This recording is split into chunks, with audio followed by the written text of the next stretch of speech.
Bendito eres Dios, te alabamos, te bendecimos en esta hora, Señor, en el nombre de Jesucristo.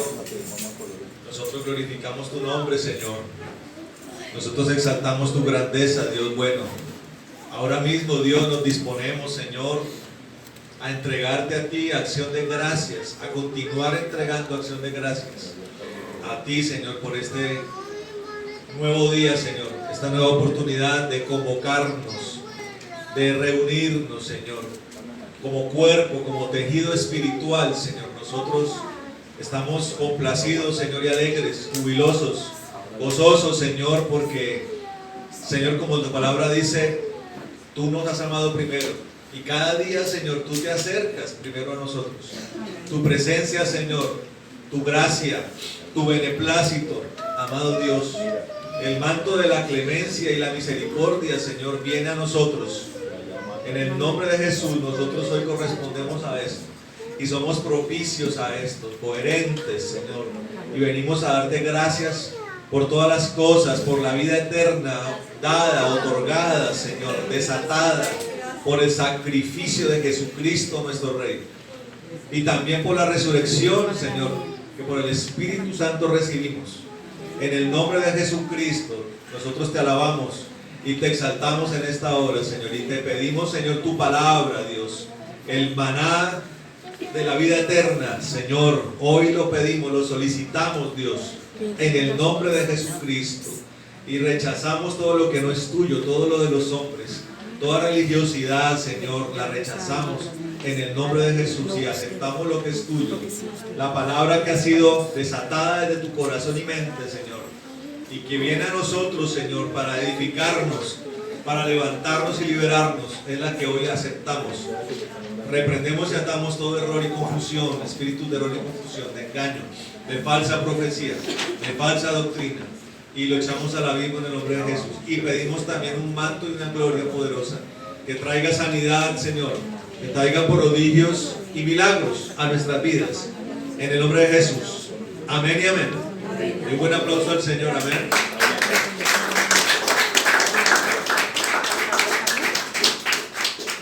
Bueno, bienvenidos a todos, a los que ya han venido, los que son nuevos. Mi nombre es Mauricio Gómez, ¿sí? Y estoy para servirles. ¿Qué va aquí? ¿No le incomoda esta columna? Porque aquí hay dos sillas, mira que toca que la bebé, ¿se pueden hacer acá? ¿O están bien ahí? ¿Están bien ahí? Porque queda la columna precisa y atravesada. Toca que haga así entonces. Bueno, vamos a la palabra, ¿ven? Vamos a la palabra del Señor.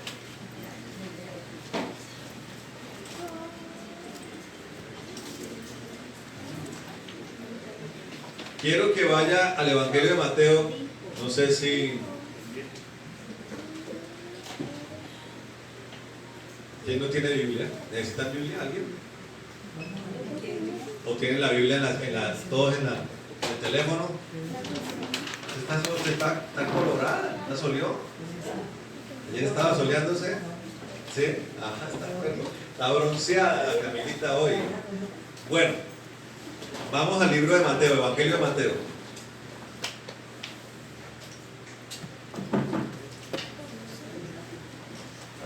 Mateo es el primer libro del Nuevo Testamento.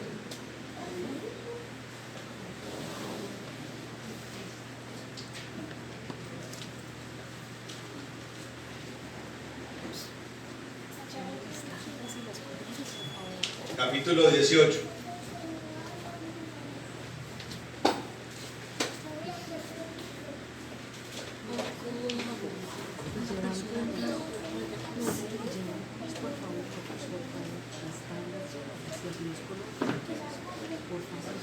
Versículo 23.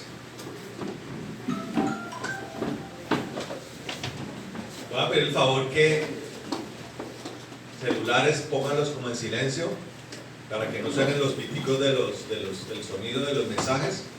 Háganme el favor, ¿sí? Gracias. Vengan, le ayudo con eso ya. Es el suyo, ¿cierto? Vengan, le ayudo.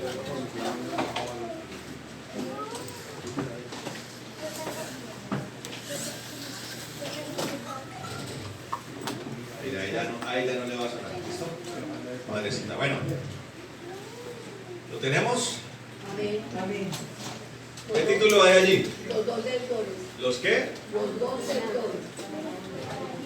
Aquí, bueno, vamos a hacer una pregunta antes de arrancar. Aquí, a ustedes, a todos ustedes, ¿alguien les ha debido plata? ¿Sí? Sí. ¿Y a usted le gusta que ese que le debe plata sea buena paga o mala paga? ¿Y qué tan bueno es para cobrar usted? Por ahí he escuchado, no sé si sea verdad, yo no he sido un hombre así que haya prestado mucha plata, ¿sí? Porque aprendí que no soy bueno cobrando, ¿sí? No soy bueno cobrando. De hecho, para nosotros los siervos de Dios, la palabra tiene un mayor grado de responsabilidad, ¿cierto? Y la palabra de Dios dice que si no nos pagan, perdonemos la deuda, dice. ¿Cierto que sí? Así es el Señor. Si se oponen a pagarle la deuda, usted perdone la deuda. Entonces me parece a mí que es como inteligente no ser tan, no tener la mente de prestar, sino que si usted tiene y puede ayudar, pues hágalo desinteresadamente. Amén. Pero no es chévere que a uno le daban plata, ¿cierto? Ahora, hago la pregunta contraria. ¿Qué tan bueno es deber? ¿Qué tan bueno es que uno no pueda pagar y comience el banco a llamarlo a uno? ¿Y qué va a haber pues? Y ya la cosa está en cobro prejurídico y le vamos a caer a eso. ¿Eso es chévere o no lo es? ¿Es reconfortante? ¿Trae paz? ¿Sí? ¿Es chévere? Ay, yo siempre llamaba del banco, qué maravilla. ¿Quién me llamará hoy? ¿Una mujer? ¿Un hombre? No es bueno. ¿Correcto? Pero hablo de esto porque el título de donde vamos a arrancar a estudiar la palabra es los dos deudores. Estamos hablando de dos personas que tienen una deuda. Digan que está al lado una deuda, digan. Ahora, una deuda puede tener muchos matices. No siempre una deuda me habla a mí de dinero o de plata. La deuda puede tener muchas. Una deuda puede ser de honra, una deuda puede ser de dignidad, una deuda puede ser de agradecimiento, ¿sí? Una deuda puede ser de lealtad. Amén. Cuando hablamos de la libertad que Cristo trae, porque el apóstol Pablo habla de prisionero, yo soy prisionero de Cristo. Cuando uno le hablan de la palabra prisionero, la connotación que uno tiene en la mente es algo malo. ¿Quién quiere ser prisionero? ¿Quién quiere que le coloquen un grillete y una cadena? ¿A alguien le gusta eso? Que salga Dianita de la casa y le dice, bueno, mis niñas lindas, las voy a dejar amarradas. No es bueno. No, ¿a quién le gusta eso? Pero el prisionero de Cristo hay que entenderlo desde el concepto de redención. Y yo siempre cuando hablo de redención pongo el ejemplo de la época de la esclavitud en los Estados Unidos. ¿Sí? ¿Se acuerdan? Los negritos, los morenitos trabajando en las algodoneras, latigazo va, latigazo viene, los sacaban de su entorno. Esos eran herederos de familias que sacaron de África y las trajeron a América para ser esclavos. Y en la época de la esclavitud había un papelito, un documento de la persona que era redimida. ¿Qué era redimida? La persona que era comprada. Había nombres. ¿Qué pasó? ¿Este no sirve? No se escucha. Bueno, entonces a ver, está prendido. Bueno, me avisan a ver si se escucha.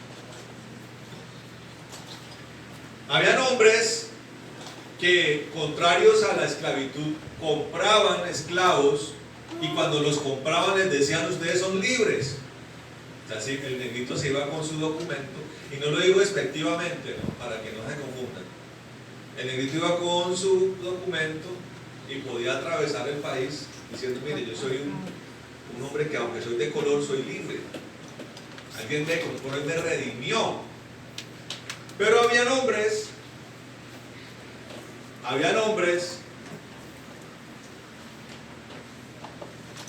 que por agradecimiento al hombre que compraba su libertad, se iban a la hacienda de ellos y les decía, por usted haberme hecho libre, ahora yo quiero ser su siervo. ¿Han escuchado esa historia?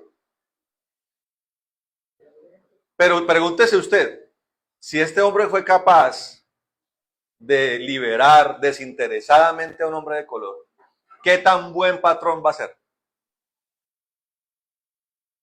Si ese hombre llegaba a trabajar a la viña de este hombre, a la hacienda de este hombre, ¿con quién se iba a encontrar?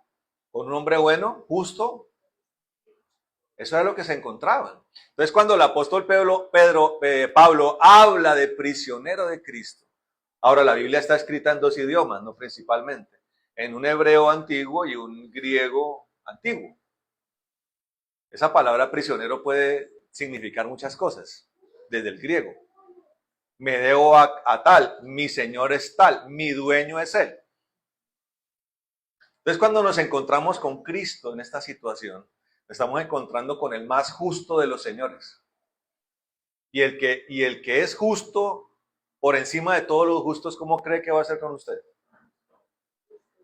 Justo, ¿cierto? Es como cuando yo hablo acerca de lo que la palabra dice, acerca del matrimonio. Levante la mano los que son casados acá. Póngale cuidado a los casados, los que no conocen esta parte. La palabra de Dios dice, mujeres, sujétense al varón en todo. ¿Se ha escuchado eso? ¿Ha escuchado la palabra en esa parte? Y cuando uno, si solo mencionara eso, uno diría, no, pero es difícil, ¿por qué? Porque si mi marido es un truán, ¿sí? Mi marido es un borrachín, un maltratador, pues ¿cómo hago para sujetarme a él? Pero cuando usted sigue leyendo, la palabra de Dios dice, eso es para las mujeres, para los varones es, amen a sus esposas como Cristo ama a la iglesia. Ahí cambia la cosa, porque si el que entra por esa puerta de la casa es Cristo, el Señor Jesús, entonces mujeres casadas, ¿tienen el mejor esposo o no? Ahora el reto es que los esposos nos convirtamos en hombres similares a Cristo. Qué reto, ¿no? Pedro diría, uy Señor, ¿quién pudiera hacer eso? Diría Pedro. Pero ¿qué le respondió el Señor a Pedro? Pedro, tranquilo, que lo que es imposible para los hombres es posible para Dios. Por eso Dios nos ha dado su Espíritu Santo. Si no fuera por el Espíritu Santo, yo no estaría aquí parado. Si no fuera por el Espíritu Santo, los que llevan años en la iglesia no habrían sido transformados. No se podría, a punta de disciplina humana, religiosa, no se puede. Nos convertiríamos en fariseos. ¿Y qué hicieron los fariseos con Cristo? Lo crucificaron, lo entregaron a las manos de los romanos. ¿Cierto? Pero como tenemos al Espíritu Santo, un varón se puede convertir en un hombre similar a Cristo.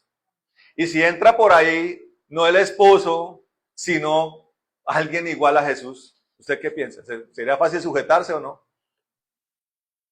Ahora, no le vaya a pasar lo que le pasó a Kaká, ¿no? El exjugador de fútbol.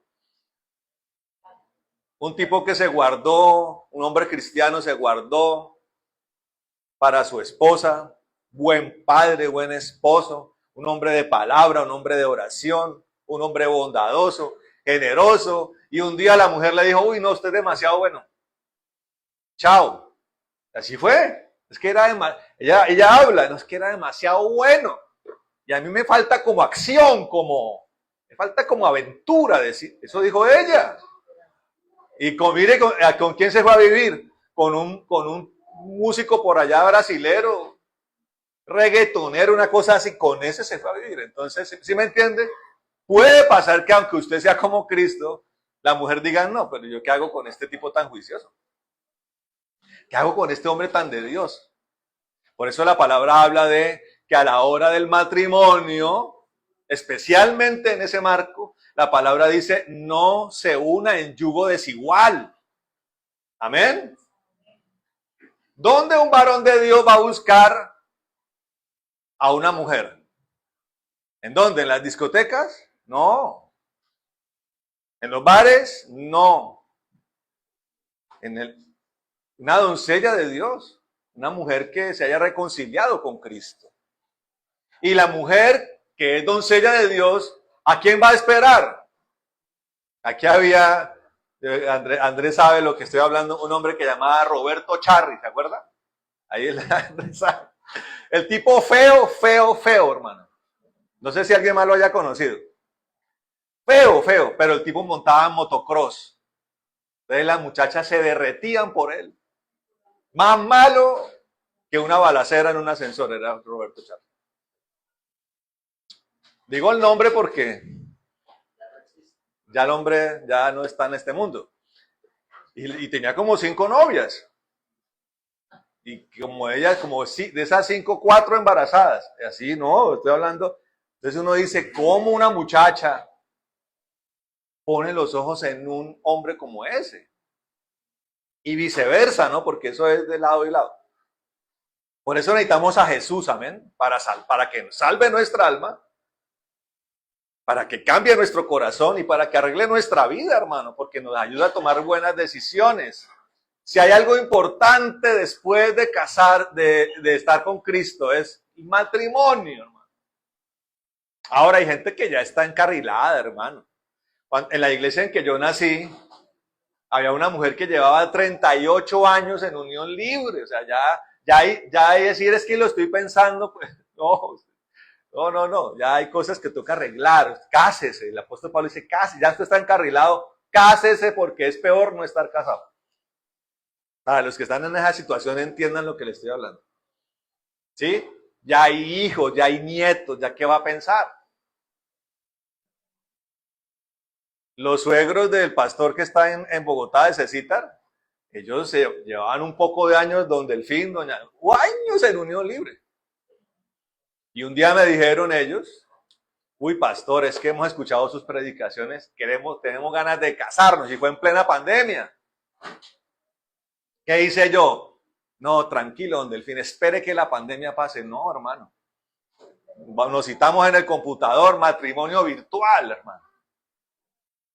Y los casé a los dos. ¿Y usted cree que cambió la vida de ellos después de eso? Le aseguro que sí. La bendición de Dios se desata, hermano.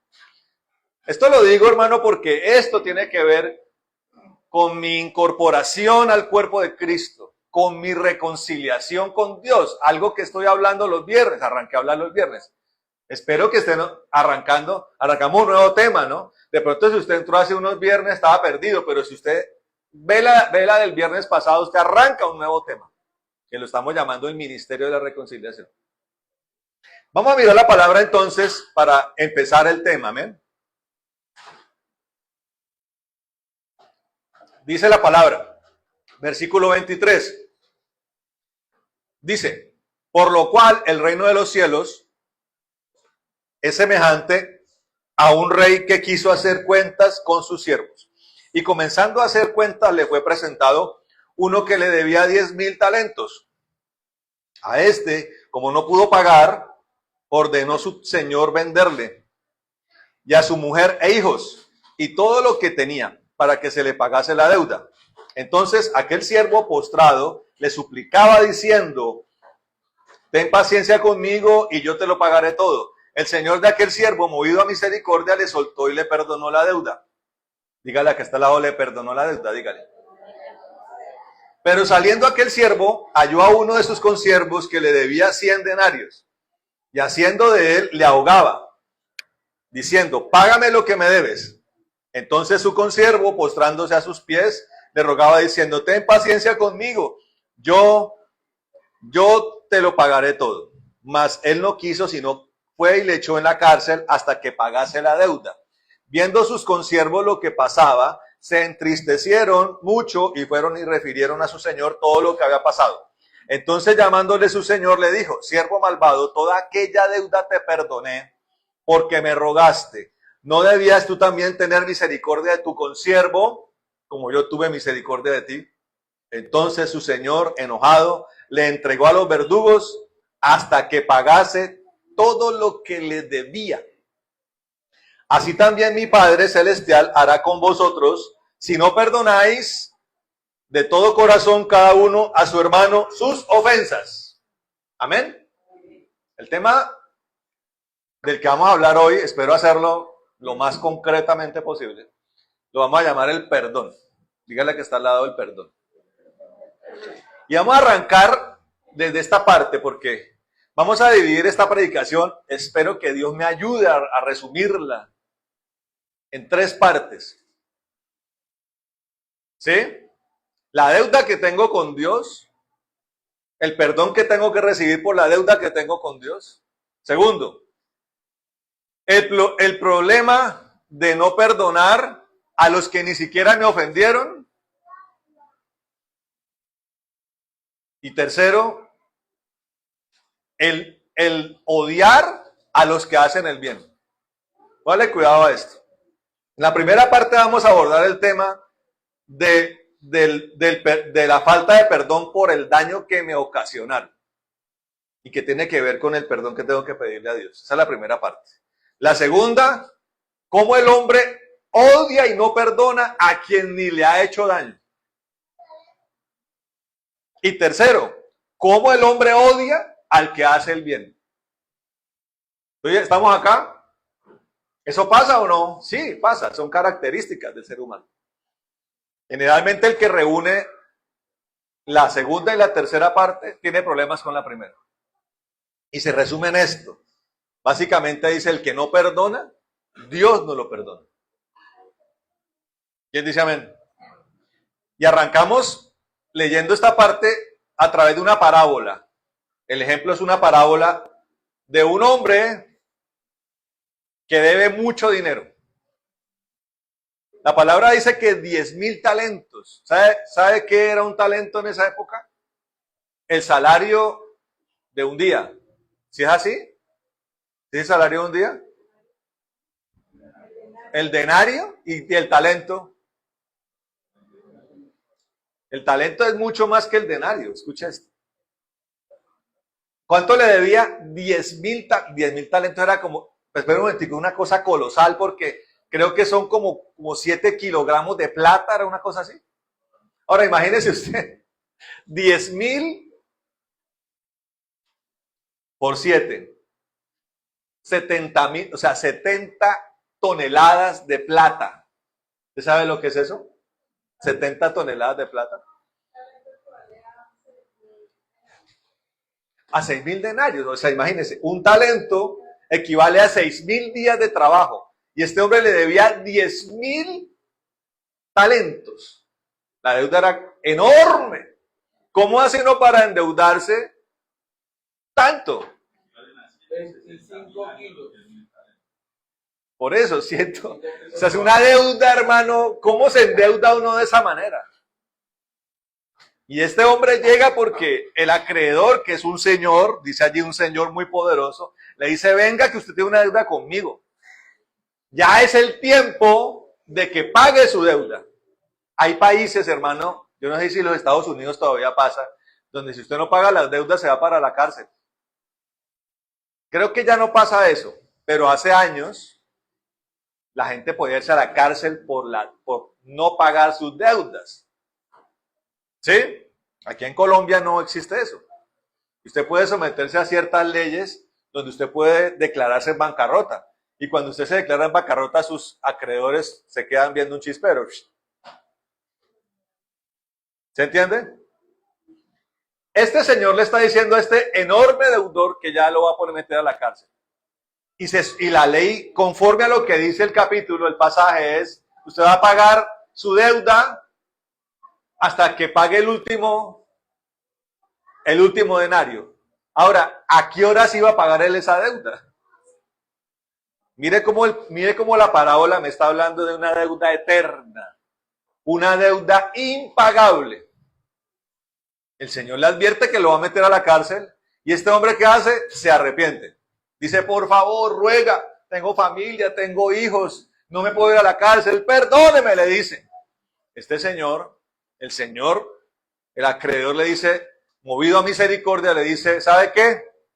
Le perdono la deuda. Voy a tener misericordia de usted. Y el hombre sale de la audiencia contento. ¿Se pone contento uno, no? Cuando el banco perdona 4, 5, 6, 10, 20, 30 millones, ¿usted se pone contento, no? Cuando llama al banco y le dice, ¿sabe qué? Arreglemos, paguen una 10ª parte de la deuda y queda saldado. ¿Usted se pone contento o no? Ahora imagínense cómo sale este hombre. Es una deuda colosal que ya se la había gastado. ¿Cuánto se demora uno en gastarse un pocotón de plata de ese índole? Hay una película donde hay un par de herederos que le dicen, le voy a dar toda la herencia si ustedes son capaces de gastarse toda esa plata en un determinado tiempo. Y los tipos compraban cosas, compraron casas, compraron carros y la plata sobraba, se desbordaba de los bancos y de las reservas de dinero. Metían plata a la chimenea para quemar los billetes. Hay cosas que son incontables, hermano. Esto es una deuda incontable, es una cantidad de dinero que este hombre se gastó que difícilmente uno podría gastarse, hermano. Salió feliz de allí. Pero caminando por la calle, este hombre se encuentra con otro deudor. Ya no al señor que le perdonó la deuda, sino a alguien que le debía a él. ¿Y qué le debía? ¿Cuánto era lo que le debía? ¿Qué dice ahí? Como 10 denarios, ¿cierto? ¿Cuántos? 10 denarios, ¿cierto? ¿Cuánto es el salario diario? ¿Cuánto más o menos? Por ahí 70,000 pesos, ¿cierto? Por 10, 700,000 pesos. 700,000 pesos hoy es una deuda grande. ¿Cómo lo podríamos llamar? ¿Una cómo? Una chichigua. Todos entienden esa palabra, ¿cierto?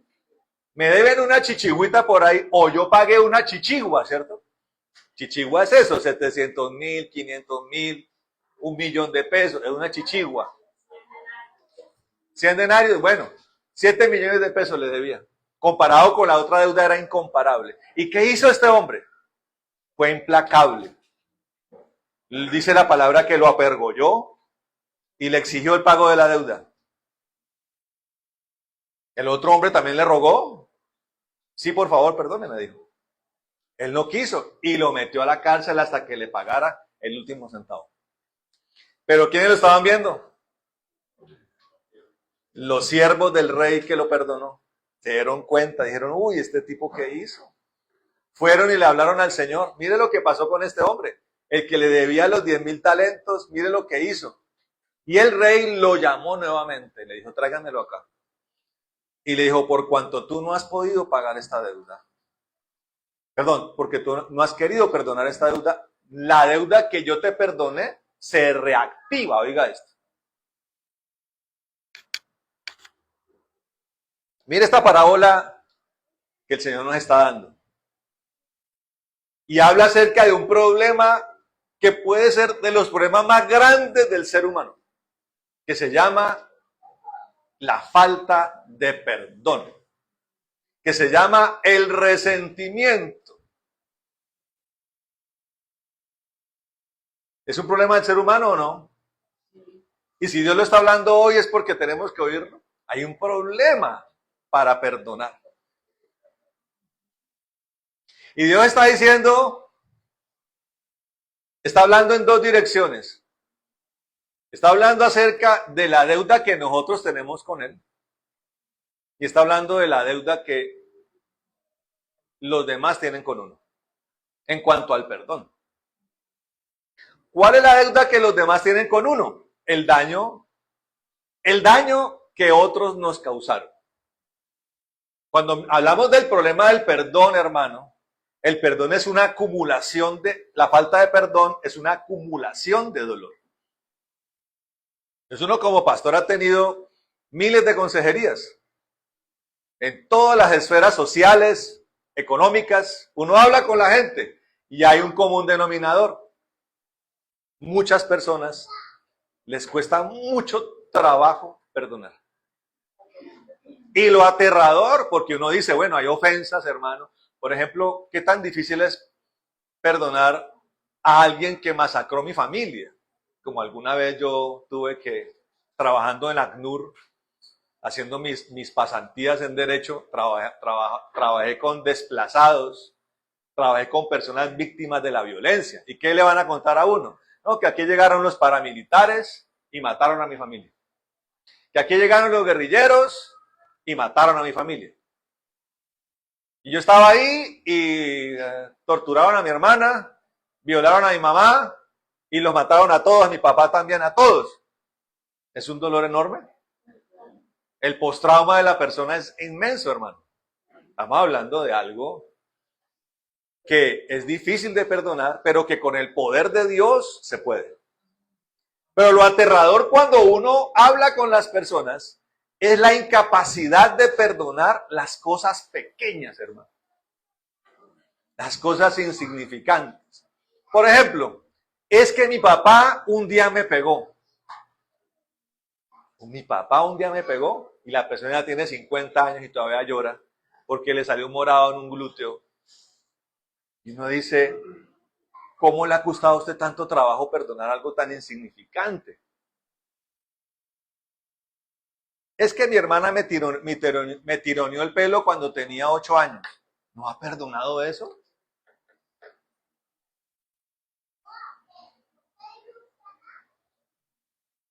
Es que el novio que tenía a los 15 lo vi con mi mejor amiga. ¿No ha perdonado eso? Y estoy hablando de que cuando usted ya accede a la esfera de la consejería, generalmente es gente que ya hace parte del cuerpo de Cristo. Estamos hablando de cristianos en la iglesia que todavía les cuesta perdonar. Si yo estoy hablando con la persona que está tirada en la calle, llena de desgracia, uno dice, estoy hablando con esa persona por primera vez, está llena de dolor, está llena de resentimiento, está destruido. Bueno, pero aún esa persona, como el deudor de la parábola, tiene que perdonar. Pero meditemos en esto, meditemos en las deudas, ¿no? Porque a este hombre le costó perdonar la chichigua, ¿cierto? No, ni siquiera lo meditó, ni siquiera lo contempló, sino que inmediatamente lo apergolló y le exigió el pago y si no la cárcel. No lo meditó. Pero cuando suplicó por la enorme deuda, rogó, ¿cierto?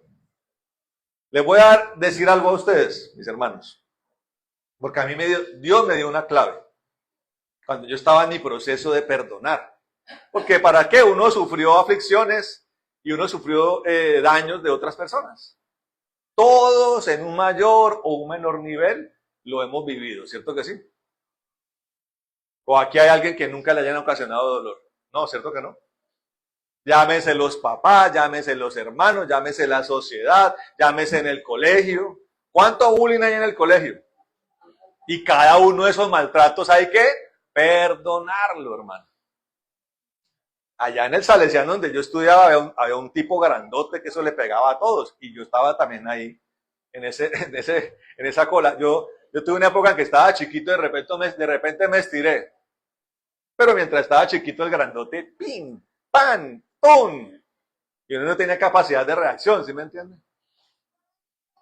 Cuando uno se mete con Dios, Dios le empieza a mostrar aquello que uno hasta se le ha olvidado de la memoria, pero que está lacerado en mi interior. Y uno tiene que empezar un proceso de sanidad, perdonar. Perdona a fulano de tal, por esta ofensa, perdona a mi papá. Si toca perdonar al papá, al que le hizo daño a uno o a cualquiera, ¿sí me entiende? Y estaba yo en eso, y uno se encontraba con cosas que eran más difíciles de perdonar que otras. Entonces yo le dije al Señor, Señor, ¿qué hago? Quiero libertad rápida, ayúdame, Señor, a salir de estos taches, de estos baches que no se me facilita perdonar. Entonces el Señor me dijo, Mauricio, siempre me ha dicho Mauricio, Él me habla al corazón y me dice Mauricio, o en los sueños o en las visiones que yo tengo con Dios. Me dice, ¿quieres aprender a perdonar rápido? Sí, Señor. Voy a decirte algo, tú has hecho más daño del que te han ocasionado. ¿Quieres aprender a perdonar? Sí, Señor. Aprende a pedir perdón, me dijo el Señor. Porque siempre le hablan a uno, estás destruido, ¿cierto que sí?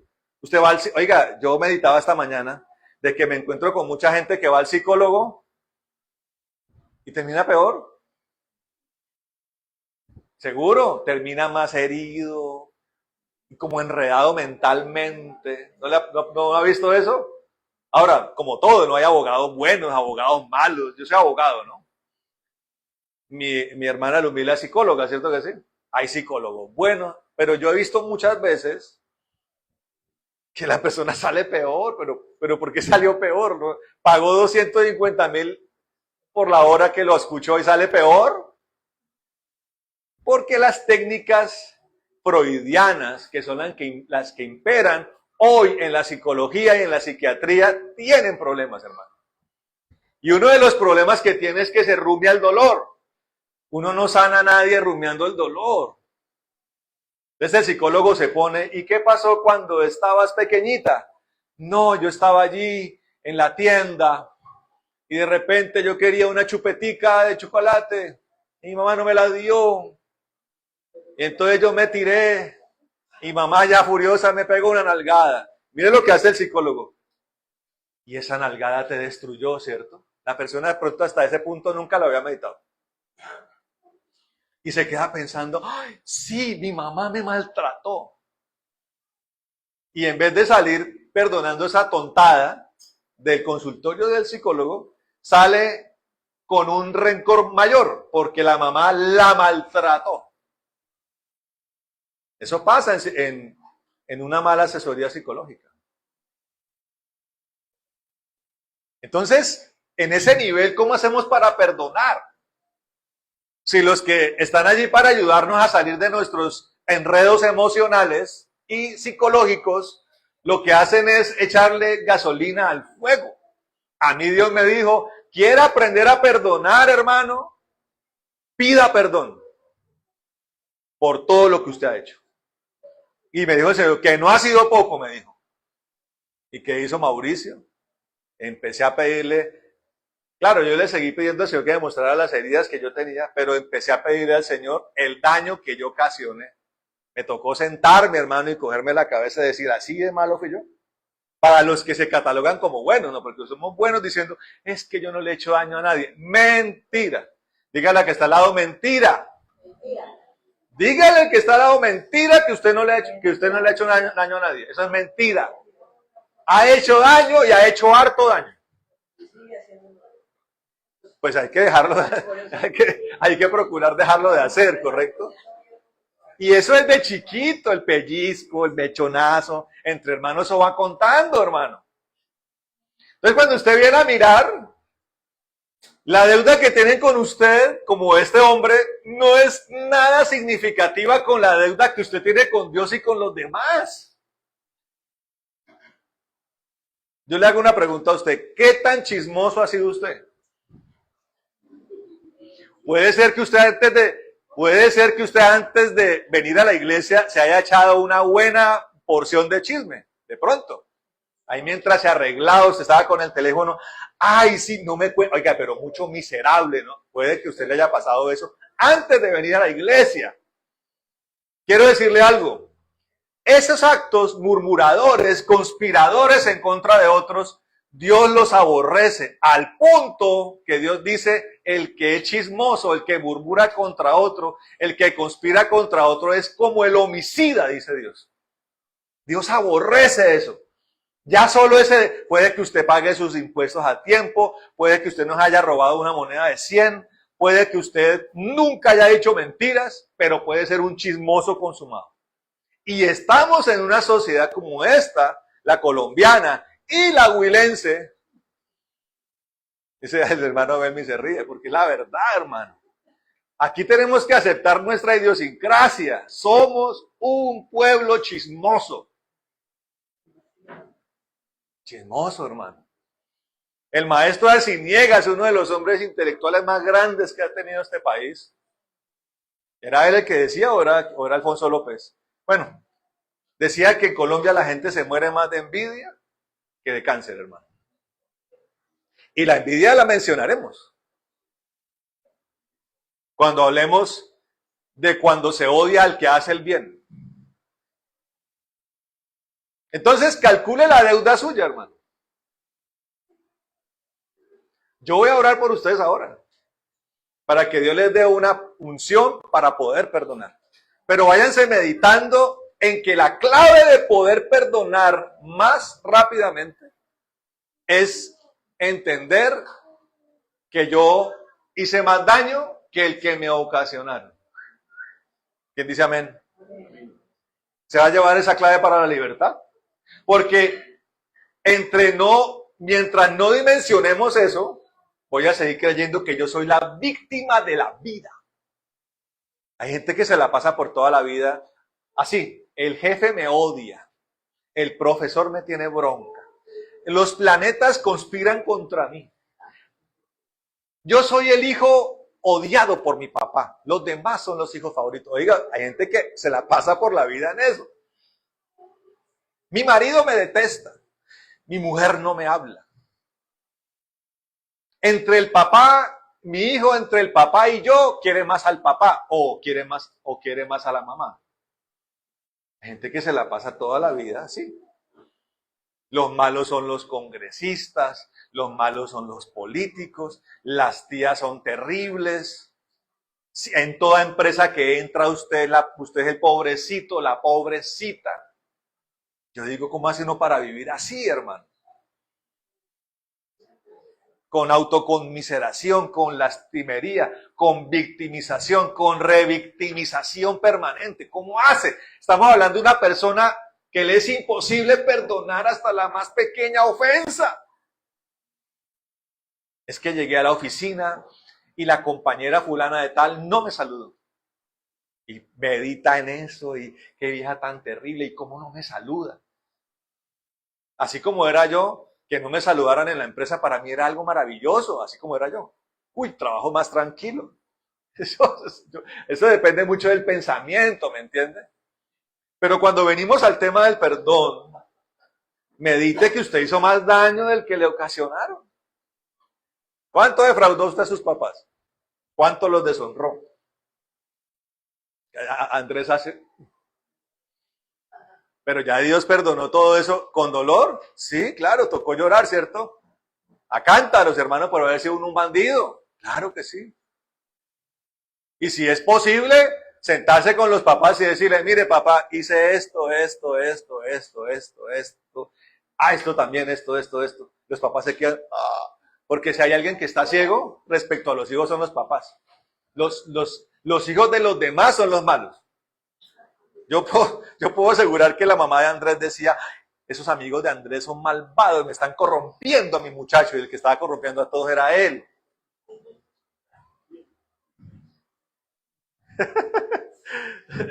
Yo era malo, pero esa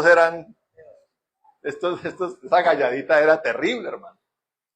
Yo la evitaba, yo sé que con usted no me gusta andar porque ustedes son terribles, hermano. Y yo ya era bien malo, o sea que estos eran recontra malos. Pero eso pasa, ¿me entiende? Pero usted comienza a pedir perdón, a dolerse por haber hecho todo eso. Yo le dije al Señor incluso, Señor, atraviésame la gente a que yo lastimé. Oiga, y me encontraba con la persona. Yo decía, estoy de Dios. Oiga, venga, deme 5 minutos. Y la persona se quedaba, ¿cómo si yo hice todo eso? Yo le hice todo eso a usted, perdóneme. La gente se aterraba porque eso no es normal. Oiga, ¿es normal que la gente se atraviese por su vida pidiéndole perdón? El ser humano es orgulloso. El ser humano es implacable, hermano. Y todavía decimos que el culpable es el otro. ¿Cómo así, hermano? ¿Cuándo vamos a aceptar nuestras culpas, nuestros errores? Entonces váyase meditando en esto. Sus fallas son más grandes. Eso le va a facilitar perdonar aquello que usted no ha podido perdonar. Una de las claves que a mí Dios me enseñó como cristiano y aún más siendo siervo de Él es, Mauricio, minimice la ofensa, hermano. Pase de largo. Y uno cuando se mete con el Señor y es consistente en la palabra, yo le llamo, Dios le va volviendo a uno, le va poniendo cuero de rinoceronte, hermano. Cuero de hipopótamo. ¿Sabe cuánto tiene de grosor el hipopótamo de piel? 5 centímetros. ¿Sabe para qué es? Para que no lo laceren las heridas de otros. ¿Has visto los dientes del hipopótamo? Son largos, filudos. Ellos tienen ese grosor de piel para que los dientes de los otros no les hagan ni cosquillas. Cuando usted perdona, se especializa en el perdón, en la minimización de la ofensa. Usted va cogiendo cuero de burro. Entonces ya pasan a uno y le dicen, usted es un cabeza de tarro. Se mira hasta el espejo y dice, ah, sí, oiga, sí, tengo cabeza como de tarro. Y usted pasa allí y usted se vuelve libre. Lo desheredan, lo detestan, los vecinos lo aborrecen y usted tranquilo, hermano, incólume. Los que eran sus amigos le llaman loco, desquiciado. Usted sigue de largo, hermano. Dios depura su vida de amistades que usted pensaba que eran hermanos de su vida, pero no representaban nada para su vida realmente. Dios lo libera. Que usted llegó a la casa de su mamá y la encontró en un mal día y lo trató mal, usted se va tranquilo para la suya. Pero todavía la gente se hiere muy fácilmente, hermano, porque tiene la herida de la quemadura todavía latente, no cicatriza. Hay que entrar en la presencia de Dios, hermano, y aprender a perdonar de la mano de Cristo. ¿Quién más sino Cristo puede enseñarme a mí a perdonar? El que todo lo sufrió injustamente, hermano. ¿Lo que le hicieron a él fue justo? Imagínense un ser que sanó enfermos, liberó endemoniados, le dio vista a los ciegos, limpió leprosos. ¿Y la paga cuál fue? Habló de vida eterna, de reino de los cielos, de que el que se arrepintiera entraba al reino de los cielos. ¿Y cuál fue la paga? Lo crucificaron de la forma más brutal. 39 latigazos con escorpiones. Destruyeron, desgarraron su espalda. Una corona de espinas le atravesó se le incrustó en el cerebro. Lo puñetearon. Lo escupieron, desnudado quedó. Y fuera de eso lo clavaron en una cruz con clavos de 9 pulgadas, oxidados, llenos de tétano. Y la gravedad lo acabó, lo pulverizó. Y él perdonó a todos. Su frase última, una de sus últimas frases, ¿cuál fue? Señor, perdónalos, porque no saben lo que hacen. Miren esto tan tremendo. La autoridad que tiene Cristo para hablar de perdón, hermano. Es el primer punto, ¿no? La enorme deuda que tengo que empezar yo a saldar con el Señor y que me va a facilitar a mí perdonar más fácilmente. Llévese ese secreto hoy a su casa y comience a practicarlo. Deje de andar reclamando deudas pequeñas, hermano. Deje de andarle reclamando a los demás que lo hirieron, que lo laceraron. No lo haga más. Más bien ponga la mirada en Cristo y diga, uy, yo he sido muy malo, voy a empezar a restaurar las vidas. Voy a empezar a pedir perdón y pidiendo perdón se me va a facilitar perdonar. Cuando usted ve el cerro de montaña de plata que usted debe y ve por allá al lado el fajito de billetes, dice, ¿cómo no voy a perdonar? Amén. Eso es el primer punto. El segundo punto. El problema el problema de odiar y no perdonar a quien ni siquiera me ha hecho daño. Para eso vamos a mirar un texto en Lucas. Lucas 7. Lucas es ahí más adelantico de Mateo. ¿Hasta ahora está bien la palabra o no? ¿Jugosa o no? Algo que uno tiene que escuchar, claro que es cierto que sí. ¿Esto, nena? ¿Hay que perdonar a las hermanitas? Linda, ¿hay que perdonar a las hermanas? ¿Cierto que sí? ¿Cierto que sí? Hay que perdonar, amén. Lucas 7 fue que dije. Lucas 7, versículo 41.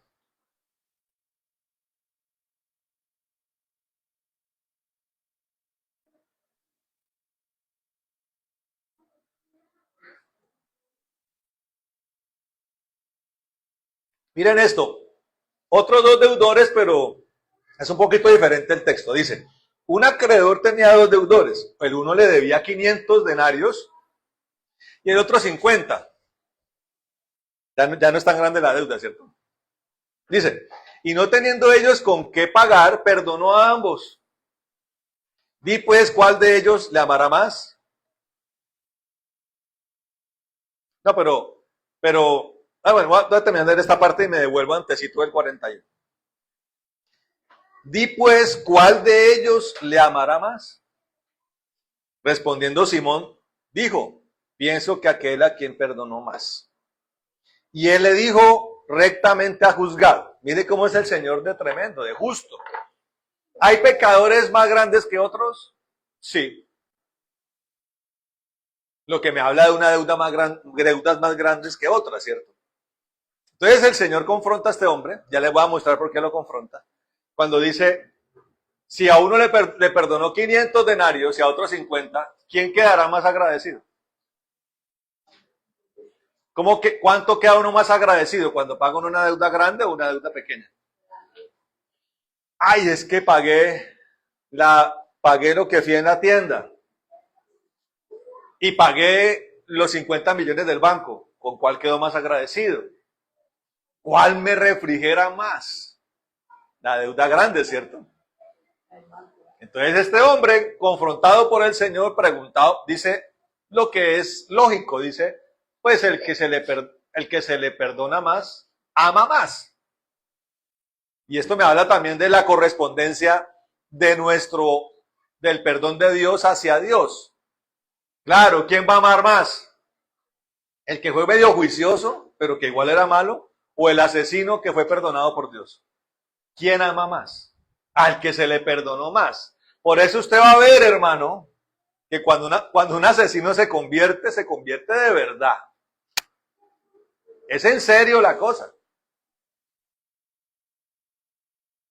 Cuando el malvado, el delincuente, el perverso, notoriamente perverso, es perdonado, perdona más que el pecador, ama más a Dios que el pecador promedio. Pero ¿por qué Dios confronta? ¿Por qué el Señor confronta? ¿Por qué Jesús confronta a este hombre? Miren lo que pasó antes. Miren esto. Devuélvase al versículo 36. ¿Ese Simón qué es? Fariseo, ¿cierto? El título que dice Jesús en el hogar de Simón el fariseo. ¿Quiénes fueron los que crucificaron al Señor? Los fariseos. Si hay alguien a los que el Señor Jesús confrontó, fueron a los fariseos, por hipócritas. Miren lo que dice acá, 36. Uno de los fariseos rogó a Jesús que comiese con él. Y habiendo entrado en casa del fariseo, se sentó a la mesa. Entonces una mujer de la ciudad, que era pecadora, al saber que Jesús estaba a la mesa en casa del fariseo, trajo un frasco de alabastro con perfume. Y estando detrás de él a sus pies, llorando, comenzó a regar con lágrimas sus pies, y los enjugaba con sus cabellos, y besaba sus pies, y los ungía con el perfume. Cuando vio esto, el fariseo que le había convidado, dijo para sí. ¿Qué es para sí? Murmuró de dientes para adentro, ¿cierto? Dijo, si fuera profeta, conocería quién y qué clase de mujer es la que le toca, que es pecador. Paremos ahí. Miren lo que dice este hombre. De dientes para adentro, ¿cierto? No solamente fue severo con ella, implacable, sino que cuestionó que el que tenía delante de él era el Señor, el Mesías. Porque dice, si este de verdad fuera profeta, sabría quién es la degenerada esa que le está regando el perfume en los pies. Puede parecer un comentario como suelto, ¿no? Pero es una ofensa grande, hermano. Y es una exteriorización de lo que hay en el corazón de este hombre, que es algo perverso. Pero detengámonos en esto, hermano. Y estamos hablando de que tenemos que evaluar nuestro corazón, ¿cierto? Porque hay un problema con los seres humanos, que somos implacables con el desgraciado. ¿Cómo es usted con el ladrón? ¿Cómo es usted con la prostituta? Sí, despectivo. Somos duros con los desgraciados. Con las personas que están en situaciones menesterosas y están completamente destruidos. Somos implacables, hermano. Y aprovecho para ahora sí contar un testimonio así rapidito de hace como, va a ser 3 semanas, que me atracaron ahí cerca de mi casa. Y fue un atraco violento. Sacaron revólver. Allá Esperanza pone cara. Sacaron revólver. Primer milagro de Dios. El revólver le falló. Le iban a disparar. Estamos en una sociedad donde a usted lo matan. El desprecio por la vida humana es total, hermano. Se le encasquilló el revólver. Entonces brincó el del cuchillo de carnicero. Porque como el revólver falló. Y el cuchillo de carnicero tampoco me pudieron hacer nada. Segundo milagro de Dios allí. Bueno, pasó todo el tema, me robaron. Queda uno como con la adrenalina por todas partes. Esas son razones para uno ratificarse en ese desprecio por esa sociedad perdida, ¿cierto? Ladrones, delincuentes, fleteros, prostitutas, proxenetas. Y uno pudiera utilizar eso para decir, estoy indignado. Y empezar uno a decir, ojalá venga la limpieza social y arrase con todo. A veces pasa eso, hermano. Se para usted frente al televisor y dice, uy, miran, ahí está ese miserable, el que sea, guerrillero, paramilitar, político corrupto, y usted desea de verdad, de corazón, que un rayo lo parta en dos. ¿Eso pasa o no? Y puede ser justificado por su indignación. Hay una cosa que yo evalúo todos los días, porque decimos los congresistas son el mal de este país. No, el mal de este país somos usted y yo, que no somos capaces de cumplir con las leyes más básicas de convivencia, hermano. Cuando usted coge, a mí me aterra cómo manejan de rápido en Neiva, hermano. Acá hay una cosa que me indigna a mí. No por eso me lleva a que yo desee que el tipo se estrelle contra una pared. No, hermano. No. Pero a mí me indigna que aquí en Neiva se maneja a toda. Yo digo, pero ¿por qué manejan a toda? Y es para encontrarse con el semáforo en rojo. ¿Usted por qué corre a 100 para encontrarse con un semáforo en rojo? ¿Para tener que frenar? Vaya despacio, hermano. La infraestructura vial de Neiva no da para andar más de 40, hermano. ¿Seguro? No da. Se tira el carro, seguro. Hueco que coge usted a 80, 100 se tiró el carro.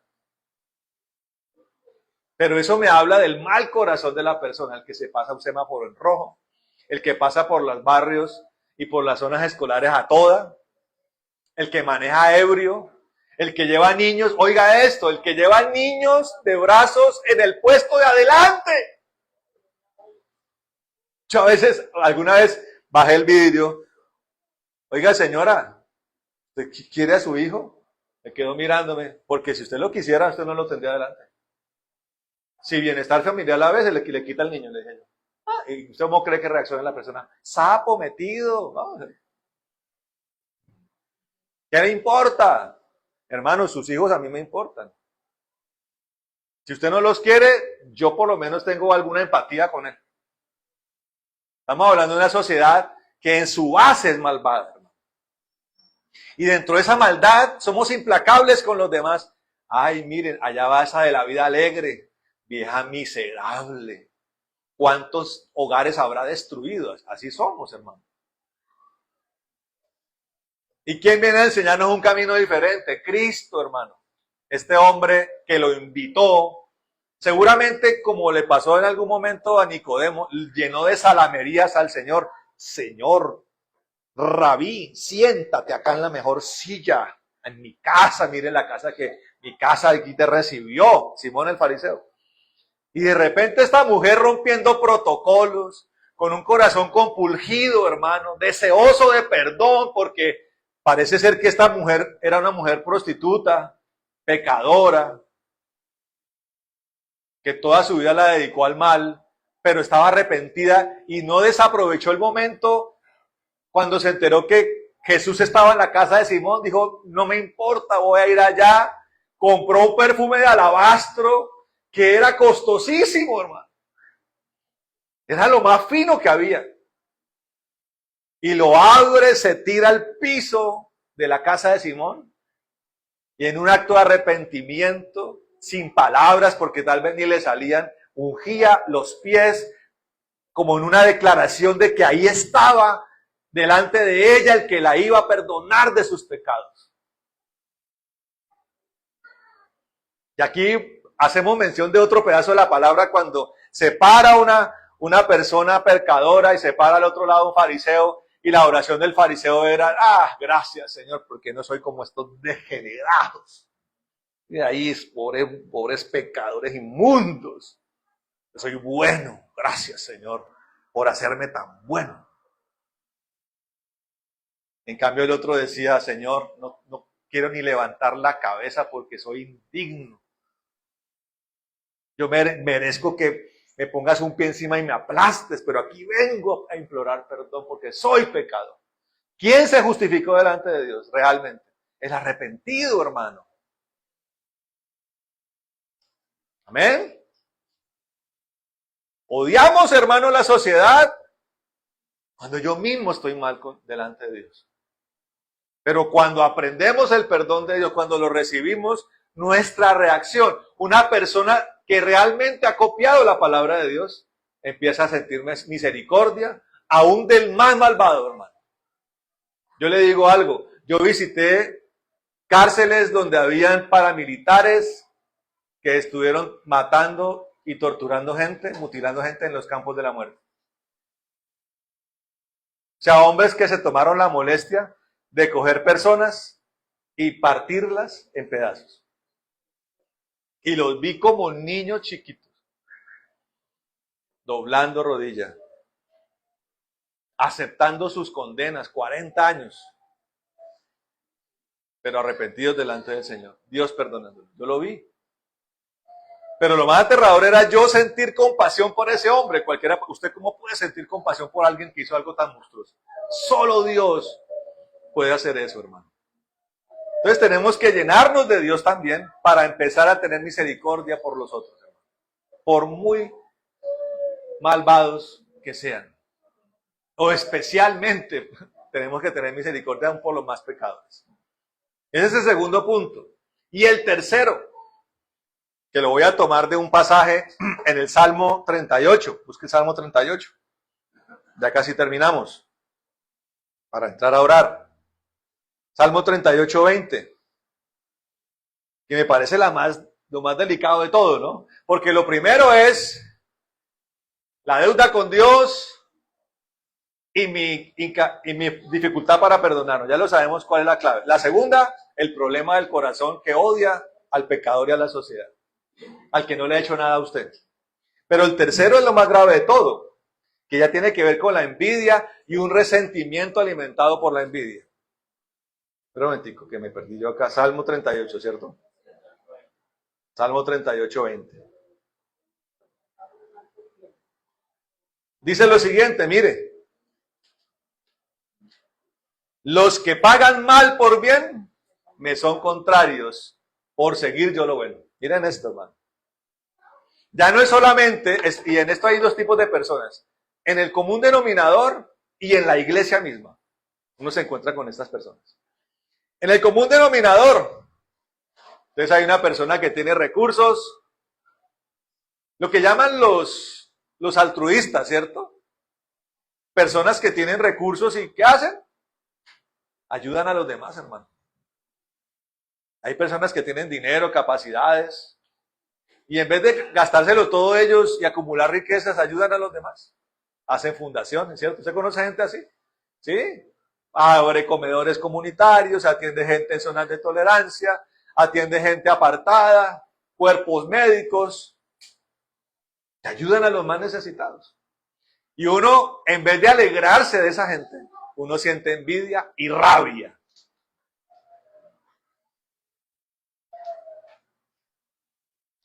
Rabia porque ayudan a los demás y uno no lo puede hacer. Pero rabia también porque tienen y yo no. Envidia, ¿no? Miren a ese y comienza uno como a alimentar ese resentimiento, ¿no? Que es lo que uno ve a veces con el resentimiento del que nunca logró nada hacia la persona que a punta de trabajo y esfuerzo tiene riqueza. Hermanos, ¿Qué culpa tiene la persona que hizo plata? Ahora, usted tiene envidia del traqueto, pues tiene un problema. Envidiar esa vida, hermano. Y hay gente que envidia esas cosas. Uy, miren ese carro que tiene, anda lleno de mujeres, pero trafica con coca, hermano. Estoy hablando de la envidia por el que hace lo bueno. Ahí está diciendo, el que le paga mal al que hace bien, me es aborrecible, dice Dios. Entonces ya no es solamente por el que no me hizo nada, sino por el que hace el bien. Está mal, hermano. Y eso lo vemos en el común denominador. Pero también en la iglesia. ¿Sabe qué me ha pasado como pastor, hermano? Curiosamente, que a la gente que uno más ha ayudado, especialmente financieramente, se convirtió en más enemigo de uno, hermano. En la iglesia me pasó. Y al pastor Antonio a mí nos pasó. La familia que más se ayudó en la misión, hoy dice que somos una secta, hermano. Los que conocen la historia saben a qué persona me refiero. Hoy dicen que esto es una secta. Bueno, de pronto si usted piensa lo convencional y usted entra a esta sala comedor, usted puede de pronto decir, oiga, este lugar es como raro. Pero cuando usted empieza a estudiar la Biblia, la iglesia de Cristo no son infraestructuras, ni son templos góticos, ni románicos. No, es un cuerpo que ama la palabra, que ama al Señor, que ama al prójimo, que ama la verdad, que ama la presencia de Dios. Pero ellos dicen que somos una secta loca, porque ayudamos. Imagínense. Son malos corazones, perversos, hermano. Aborrecibles para Dios. Que nunca escucharon la palabra, nunca la atendieron, hermano. Nunca perdonaron. No perdonaron la ofensa más pequeña. Pues mucho menos van a perdonar la grande. Y nunca, hermano, los vio uno en actitud de arrepentimiento, hermano. Son personas que incluso creen que la sociedad y la iglesia les debe algo, hermano. Mire, que Dios tiene que hacer todo por nosotros. Sin una gota, así no funciona esto, hermano. Ahí está el problema de la falta de perdón. Y si estamos escuchando esto hoy, hermano, tenemos que pedirle a Dios que Dios nos toque, que Dios nos toque. Amén. Antes de entrar a orar, quiero decir algo. Obviamente la persona que lleva más tiempo lo entiende mejor. Pero quiero explicárselo al que todavía de pronto tiene temor de esas cosas. Uno de los fundamentos de la doctrina de Cristo me habla de la imposición de manos. Por eso la importancia de venir a la iglesia, ¿no? Chévere. ¿Dónde está? Tenemos la camarita allá.